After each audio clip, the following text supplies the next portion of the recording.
Hello, this is the All Ireland podcast. My name is Dylan Murphy, and I am here with Miriam, otherwise known as Micah. Am I pronouncing that right? Close, Micah. It's Micah, okay, sorry. So not really close but at all, to be honest. to be honest, no. Everyone calls me Mika, and then when someone goes, it's actually Micah. Then it's like, just call me whatever you want. I just It get to the doesn't point. matter anymore. Well, Like, sorry I mean, about that. Thanks for so coming. I'm cool with that. Thanks for Thank you coming for having on. me. Sorry. Thanks for having me. Yeah, it's been a long time coming. We were going to do an interview back in Jesus Christ. I think you were one of the first people of like the last year that I was talking to. Was it the 1st of November or something like that? It was very early on in the year anyway when Keith introduced me to you. I think so. Yeah, because I remember, and yeah, you're right there. Like it was. Does time gone? Yeah, like Jesus. I don't know. Just for context, Keith is your manager, is that correct? Yeah, keep with them. He's like massive with the promo and stuff like that. So yeah, definitely he's definitely given me a good hand out with all this. And then I'm also with Lean Brown Management, but that's more for like your corporate gigs and stuff like that. So, but they would handle picture this and stuff too. So All right, cool. mixing between the two. All right, cool. All right, Sorry, hay fever makes my eyes water. right. So I suppose just to kind of get the ball rolling. For someone that's never heard it, how would you kind of describe your music?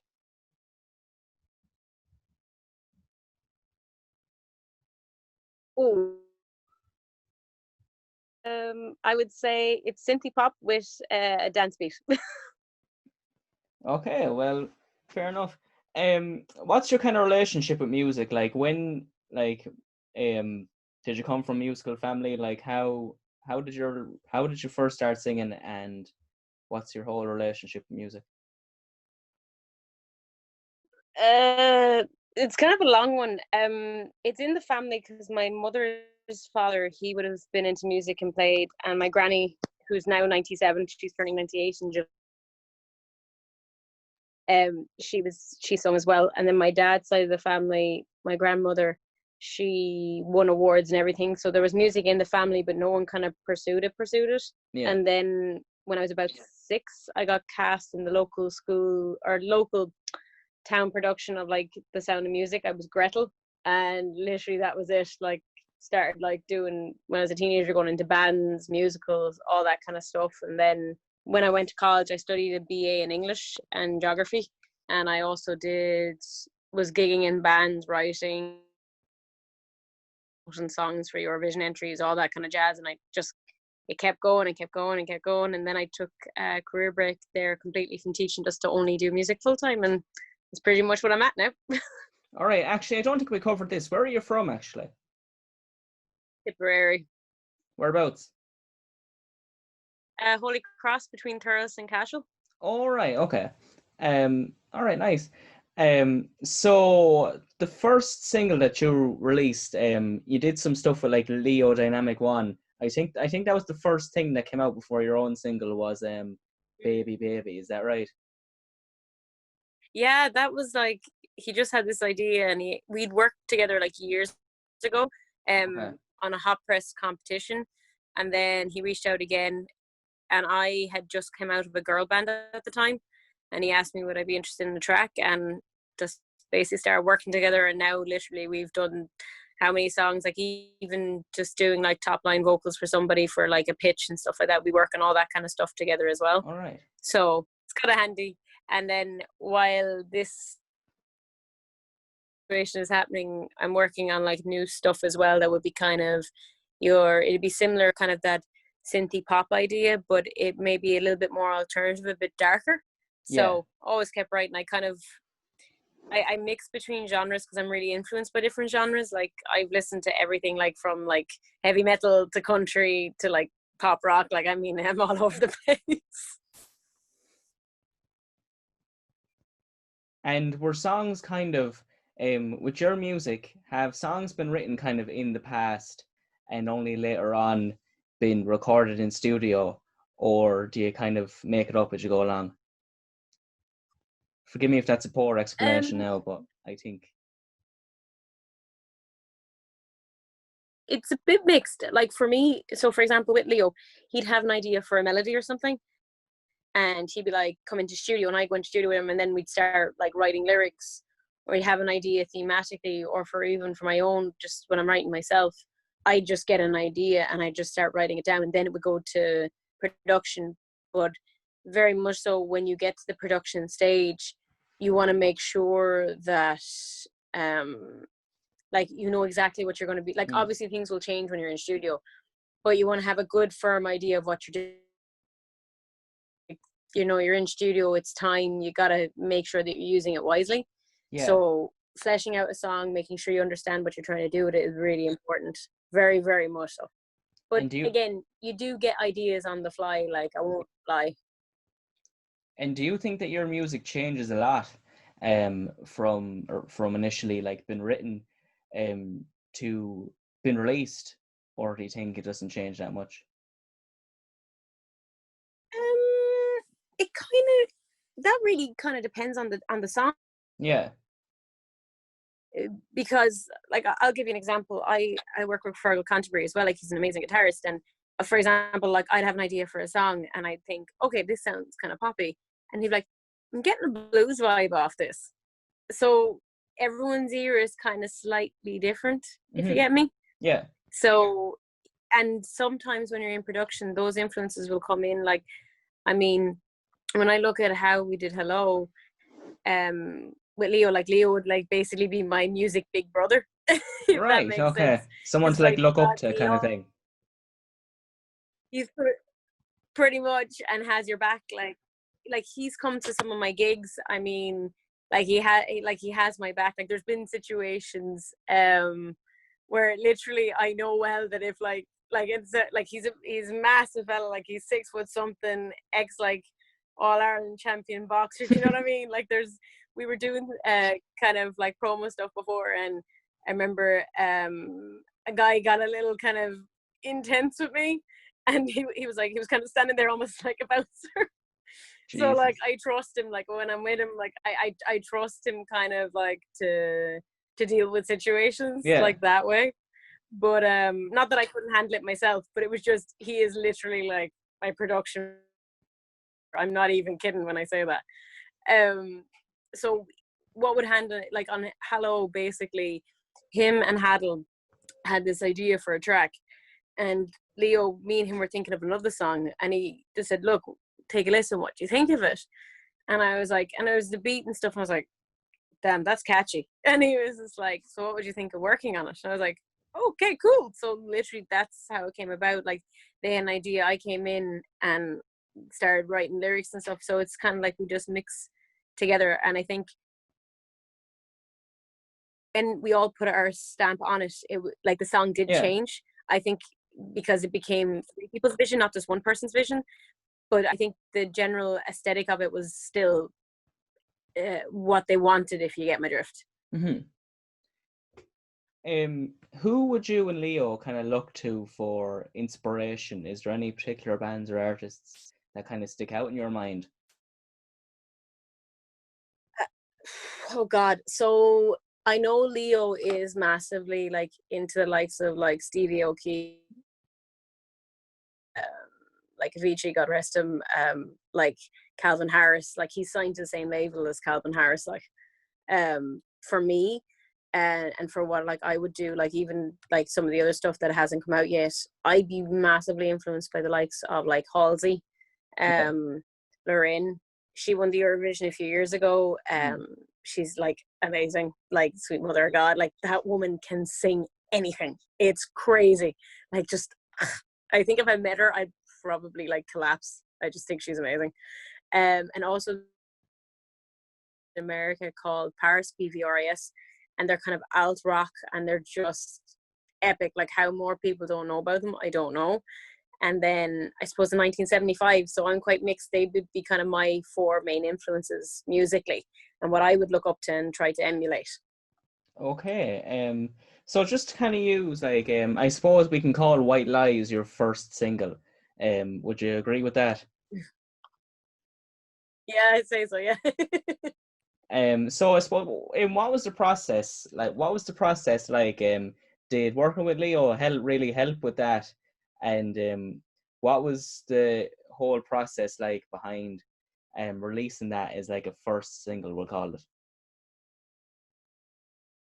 I learned so much from that, like what you should do, what you shouldn't do when you Yeah. release. Like, I mean, when you first start out, you really don't have a clue how to get your stuff heard or get out there.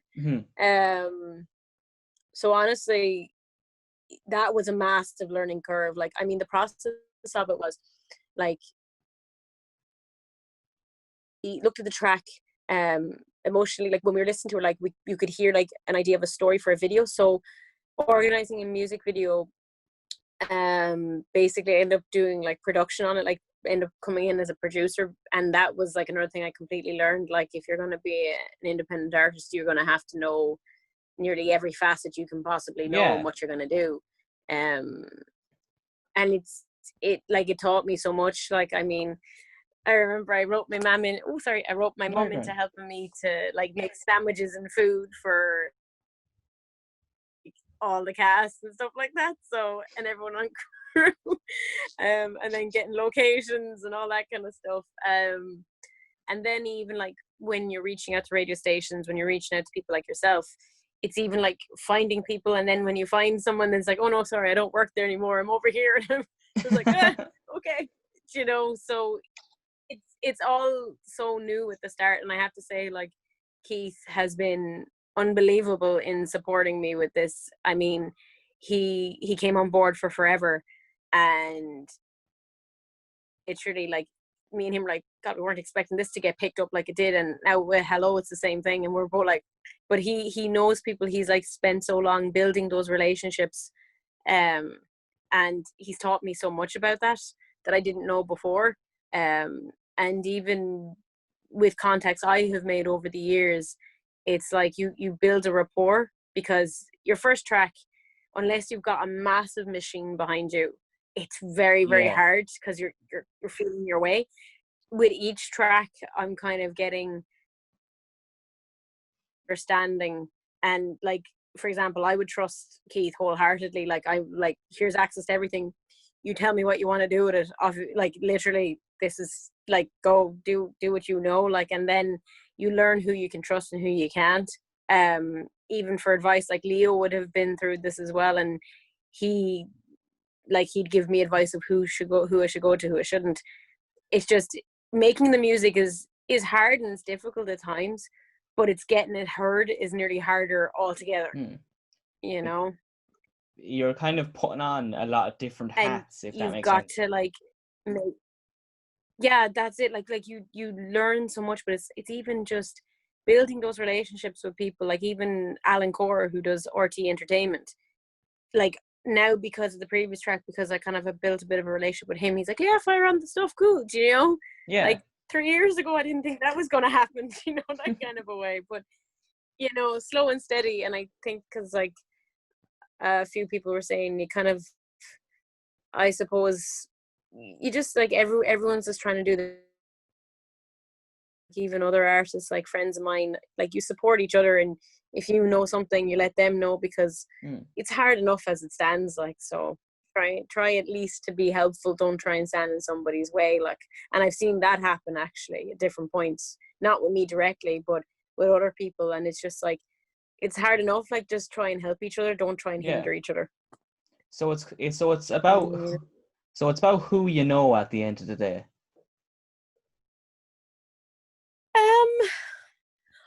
No, it's a mix. Yeah.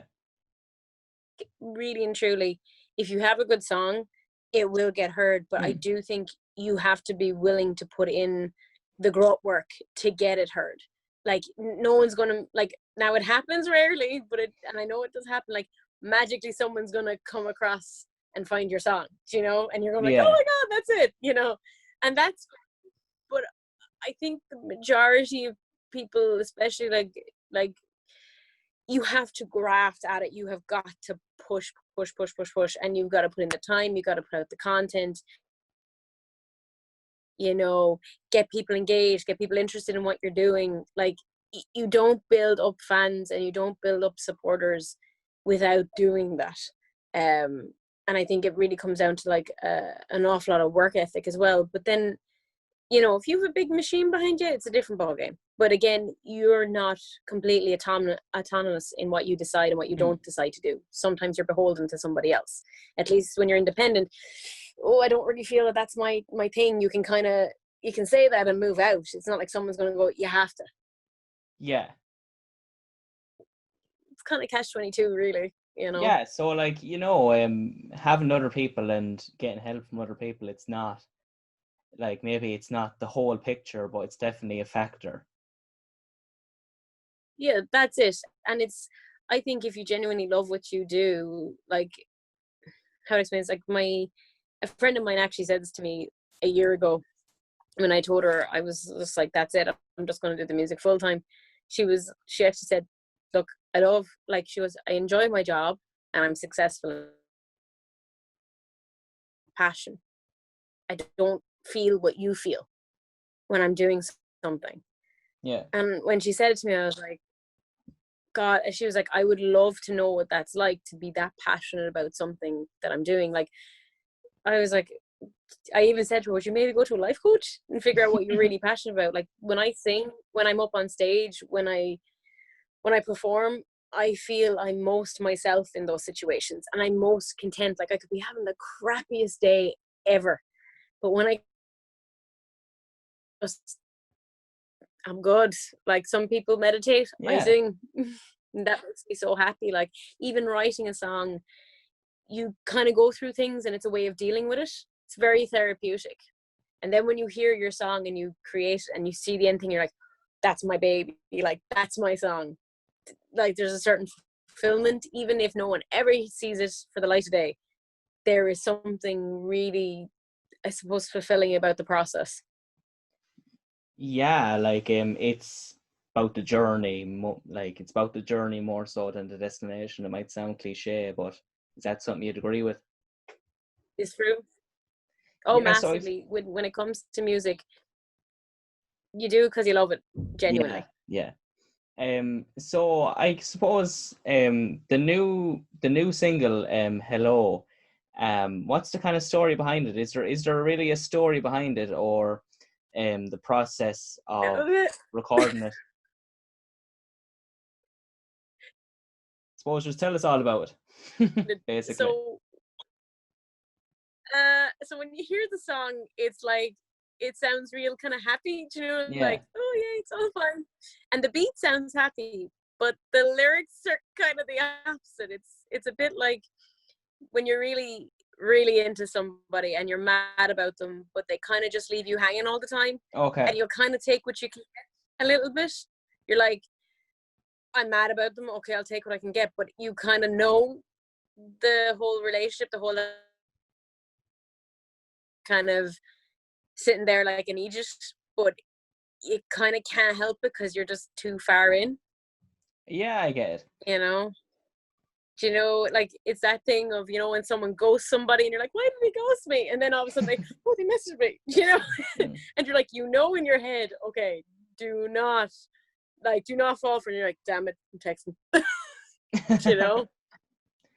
Yeah, that's very good. So that's kind of the idea. So do you think that experience from past tracks has helped? Do you think like your style has changed at all in the past few years? Sorry, that broke up a tiny little bit. Do you mean what happened in the last track? Has it changed from last year? Yeah, do you think your style has changed at all?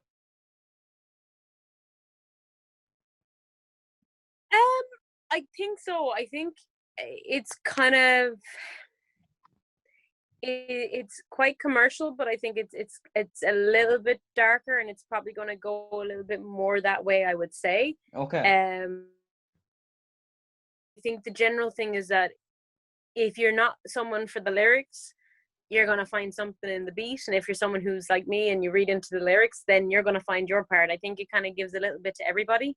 Yeah. In some degree, because someone said like, God, like this is kind of like a workout tune, and I was just like in my head, and I was there kind of going, that's one way of looking at it, you know, depending, like everyone, like I think there's something kind of for everyone. Like, there is a remix coming out of the track. I haven't fully decided, but I'm thinking probably in June. my own track, but like literally the Blue Bottle did an unbelievable remix of this track, and I'm like totally could work out to it, you know, like as in, you know, on the treadmill, and you're like, I gotta push it. He's done some job on this. Like I was like, damn, is that actually mine? You know, that kind of a way. Yeah, that's definitely something to look forward to. But you do a lot outside of your own recording. You're a vocal coach and a wedding singer. So can you tell us a little bit about those? Yeah, so like I would be in a 2-piece band, a 4-piece band, and a 16-piece big band. Okay. And then I also do the vocal coaching. So like I said, I qualified as a teacher with English and geography, and then about a few years ago I went back studying vocals because I was already doing so much music, and it was kind of, I found with students, the music deal with things. It's very therapeutic at times. So I kind of went into it then more full time, and I've noticed that students, when they feel supported with you and they feel that they can be honest about how they're feeling, like I'd have students, what's up? And they were like, oh, that's grand. I'm like, really? And they're like, then they just let loose. They tell you what's going on, and then they sing so much better because they feel safe and they're able to express their voice, and they don't feel as constricted because they're not carrying that tension in the same way. So I think mind is excellent for that. For the bands and stuff, obviously with the whole coronavirus thing, that kind of stuff is all stopped, and I miss it so much. I miss gigging so much. It's not even funny. It's like, you know, it's like, what do I do at the weekend now? I don't like this game. But I do miss it terribly. But it is actually just like, I don't drink, I don't smoke, I don't do anything. Like my thing is getting up on stage and singing, and I'm most happy. So like, I mean, I miss the 2-piece and the 4-piece. We're like, I miss like jamming out at gigs, and we were like doing all sorts. I mean, the big band, we've played things like the Rouges. I mean, last year I was doing the Dome, and that's the second year, and it was class. Like you're just like, everyone's in gowns and they all look amazing, and it's just so cool. Love it. Miss it. You mentioned the girl band there earlier on. Can you explain a bit more about that one? Yeah, so they kind of came one after the other, funny enough. I was in one girl band, and it was kind of an urban kind of a thing. But I'm not sure. Something happened with the management and stuff, and it kind of just fell away. Okay. And then the next girl band I was in was Rouges, and basically it was kind of a jazzy kind of R&B girl band. And what happened was, from what off the top of my head, I know that there was like, I think 5 members, and then 2 members had decided to leave. So I went and I auditioned, and basically me and another girl got cast for the band. And then the day, I think 2 weeks later, we were shooting a music video, and the day we were shooting the music video, I found out that the other girl, she was like, she couldn't do it anymore. So we're there shooting the video, and I suddenly was learning new lines to the songs on the shoot, and I was like, you know, but you just get thrown in, and you gotta either do it or don't. So when they had spotlights, and I was in leather, all leather, like leather shorts, leather jacket, leather boots, I was like, oh my God. And I was sweating from that, but I was sweating from the pressure of having to like suddenly go, what's the line? Crap, the camera's on me. You know, this kind of a thing. Yeah. So, you know, baptism by fire. And I remember I was in that, and, you know, we got good airplay. We did a launch in Lily's Bordello at the time. And it was just, because you're a 4-piece as well, you need, because you're a girl band, you're doing, also have to have your dance routines. Thankfully now, I just can get up and do my own funky chicken dance if I feel like doing it. But you had to very much so sync up with each other, very much so lean on one another. And that, like when it came to promotion and stuff, we all had to go promote material. Yeah. Do you know, that kind of a thing? So I remember one of the things we did was to promote awareness. We ran the mini marathon, and we literally makeup. We're like, oh, probably have to, because like we're a girl band. So there we were running a marathon with like full face of makeup, you know. But it just, that kind of just basically, one of the girls decided to leave because she went into a band with her younger sister, and one of the other girls, she went more into fitness, and one of the other girls went more into acting, and I kind of, like Maeve, I stayed more in the music lane. So just kind of the way it is. Like, she's in a band, Karen, with her sister, it's their second name, and they're doing kind of the grad kind of vibe, and they're doing great at that. So it's just like, you know, like, I think girl bands can be hard to maintain because I suppose you're all different personalities depending. Like, I remember Maeve saying to me, she was, oh, bloody hell, you're like our little rocker. Like, I come in and my vocals are kind of rock vocals, because you don't really hear it on Hello and that, but like, I kind of have a big belt register. And like, literally, I remember her saying, oh, damn, where'd that come from? Do you know, that kind of a thing? Because I'm 34-ish. Holding on to it. So do you think it was like a new experience kind of going and recording essentially by yourself, from going from being in, having so much experience in the girl bands? Yeah, it's definitely different, because you very much will have to find what your sound is, how you work with people, and you also have to find people that kind of believe in what you do. Like, you'll meet people like, yeah, you're great, but they don't really kind of invest in what you do and see value in it, because you know, then they have a belief, and that's so important. Like, when I first went solo, I remember Colin Sexton, he's in charge of like Cinetex, like they're filming, and they needed like an actress or something, and basically he was a musician, like he ran Windmill Lane Studios and everything and stuff like that, and end up hearing me sing, and he was just like he completely invested in what I was doing. Fantastic voice, and you need to get your stuff out there. So it is hard at first because you are on your own, you are trying to figure out how to get from A to B. But once you kind of get the initial ideas out there, it took me a while to find people who, you know, I was most comfortable working with, because you're not going to work with everybody, but you know, it takes a bit of time. But I think you have to be patient with yourself as well when you're doing it, and trying to achieve, because a lot, like, it's happened to me in America a good bit. Like, someone will be like, oh, you should do this, and you be more suited to this, and you look like you do this, you know, that's kind of a way. You have to kind of know what you are, very much so, because look, don't get me wrong, it's totally fine, everyone has an opinion, but don't let that opinion become what you are, because you won't be happy singing something that you don't want to sing. That's true. So I suppose, kind of sticking on that theme of you know, being in control of your own music and your own vision, like, what are your kind of plans going forward, kind of medium to long term? I know that obviously the whole lockdown has probably had an impact on that, but what are your plans kind of going forward? Well, before this was happening, it was like I was heading over to LA, so it was like, not going there now. But what I'm hoping is, over the next 2-3 months, is to get a full EP ready to go, to release the singles of that.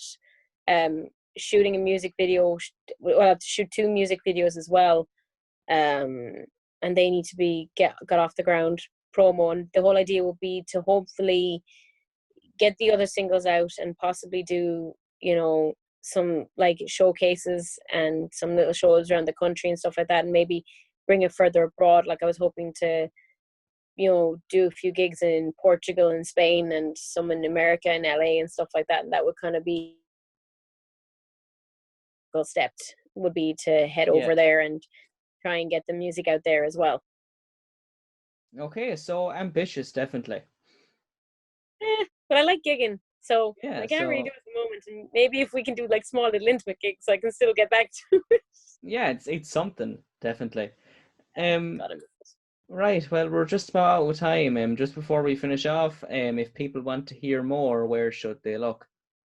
Well, on Facebook, it's Micah Music.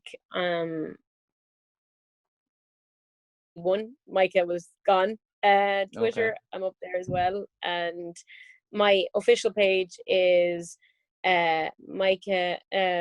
Was it www.micahmc.ie, and then on Spotify, I'm down there as well. Literally, if you search like Micah and hello, I pop up. So I'm on all the socials anyway, and I won't lie, I would be more Instagram orientated. Right, okay. I used to be Facebook, but nah, no, don't get me wrong, I am on TikTok as well, but I'm still not like, I don't know how some people do some of the shots, and I'm like, what? Like, I'm literally like, I can figure out Instagram, but I still have not totally got to grips with TikTok. I am on it, but I just haven't figured the damn thing out properly. So Mm. maybe in about a month I'll have a better idea of what I'm at on that thing. But no, I'm on all the socials, and like, I mean, people have even messaged me just saying, "Hey, would you think about doing this cover song?" And I was like, "Cool, all right, cool, I'll fire it up." And I love that because, you know, people are engaging, they're interested, like, for them and stuff like that, and people were all logging on and stuff. So on the socials, it's great because you get some kind of interaction with an audience. Yeah. So close I can get to a gig for now. Yeah, it's again, it's definitely better than nothing, to say the least. Yeah. Right. Well, thanks a million. Well, this has been Micah. It's been a pleasure to talk to you today. Thank you so much for having me. Really appreciate it. Thank you. Bye. Thanks. Bye.